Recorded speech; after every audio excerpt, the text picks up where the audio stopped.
Revelio.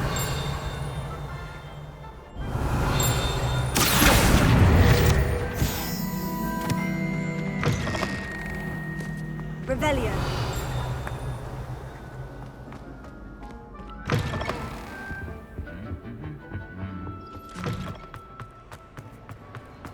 Ah, I have been meaning to speak with you. Why, when I go to Great Gods, do I get some sniveling and telling me you've written away half our fortune on the street trolley? Are you trying to make us that? Was it not my mother that actually said no more?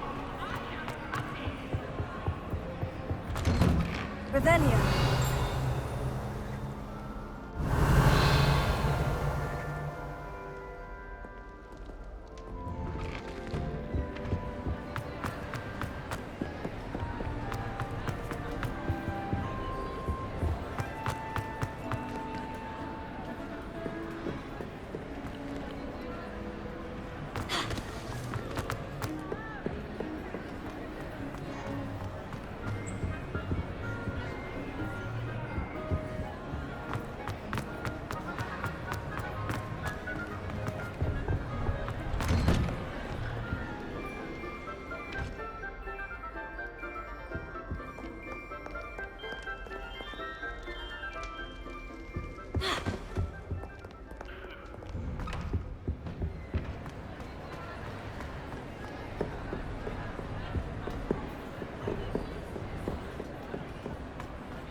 I have been meaning to speak with you. I still can't believe we escaped the Ashwinders. You may not realize it, but you are the talk of the school since you saved me that day. I wonder how everyone knows about it. I told my mother in the hope that she would be more forgiving of what I have been up to if it came from me. She likely told other professors, and news travels quickly. Unfortunately, she might, in fact, have been even less forgiving than I'd hoped. If she knew more about what you've done, I suspect she'd be proud. If she knew any more about what I've done, she would never let me out of her sight again. I'm sorry. Has Officer Singer done anything with the evidence we provided? She has not. Harlow is as strong as ever. Someone needs to stop him, whether it is us or Officer Singer. If someone had stopped the monsters like him in Matabeleland, my father would be alive today. What exactly happened to your father? It was a beautiful day. My mother had gone to tend to a neighbor who was ill, and so my father and I were galloping in the savannah. Galloping? Your father was also an animagus, I take it? He could become the most majestic giraffe, and he would carry me on his back, my arms around his neck. We were on our way home when we surprised a group of bandits who had come from our village. One of them saw me just as he removed a scarf from his face. He shouted and then aimed his rifle. He didn't want you to identify him. Exactly. In an instant, my father bowed his neck to protect me and was hit. As he fell, my father changed back into his human form. When the bandits saw this, they turned and ran in fear. Magic terrified them, and then he was gone. And it was all my fault. Your fault? How so? He died protecting me. If I had been capable of protecting myself, he would still be alive today. My mother and I tried to go on without him, but it became too much for us there. A few years later, we left to come to Scotland.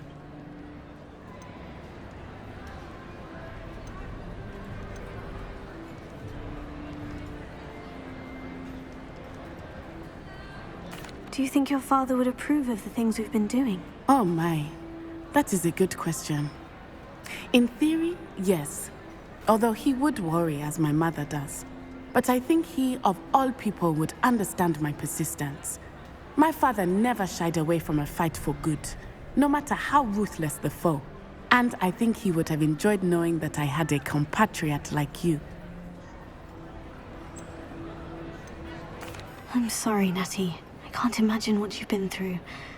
Your father sounds exceptional. He was. Truly extraordinary. And thank you for your kind words. We all have our burdens. My father had a saying about that. Yes, I remember. Rain does not fall on one roof alone. Exactly. Soon you and I will put an end to the Ashwinders, beginning with Harlow. And once he is gone, we will turn our attention to Rookwood. We are making progress, and we will succeed. Thank you again for saving me. You deserve all of the praise you have received.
Welcome back.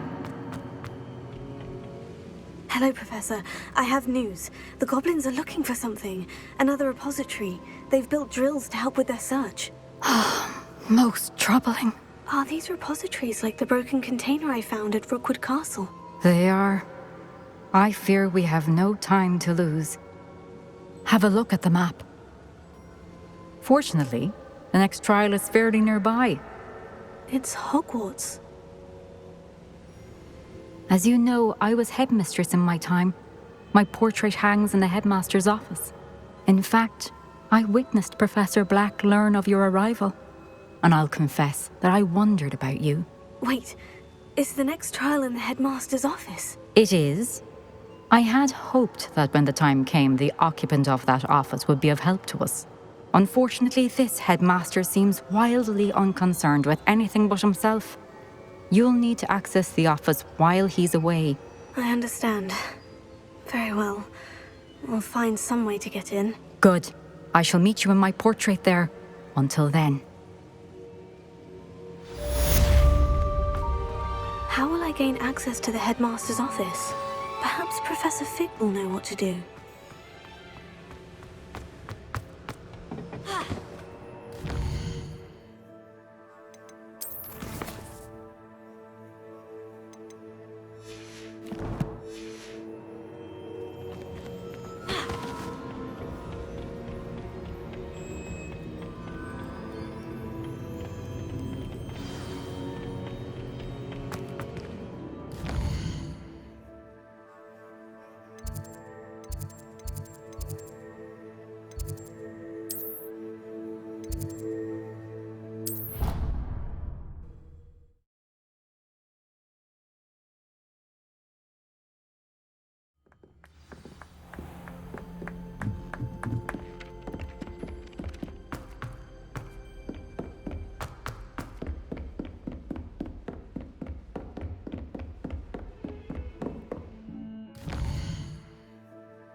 Now what am I supposed to do? Pardon me. Is everything all right? No, it's not. We only had 2 bells to go, but she just had to go and spoil things. I'm afraid I don't follow. Who spoiled things? Also, what bells? Professor Black ordered Mr. Moon to take down the bells in the bell tower. Said they were giving him a headache. Those bells are a part of Hogwarts. I wasn't about to let that happen. So I asked my friend Adelaide to help me put them back. We've always been a duo of sorts, Adelaide and Evangeline, Addie and Evie. Anyway, it was going swimmingly until Black started asking questions. Then she wasn't comfortable with our rule breaking. Now I'm stuck, unable to tell which bell goes where. Is it really that important that the bells go back up? Is it really that important? They're part of the school's history. Those bells likely told a young Merlin that he was running late to charms, or called Ignatia Wildsmith to dinner. We can't simply fiddle with history. We're meant to be its stewards.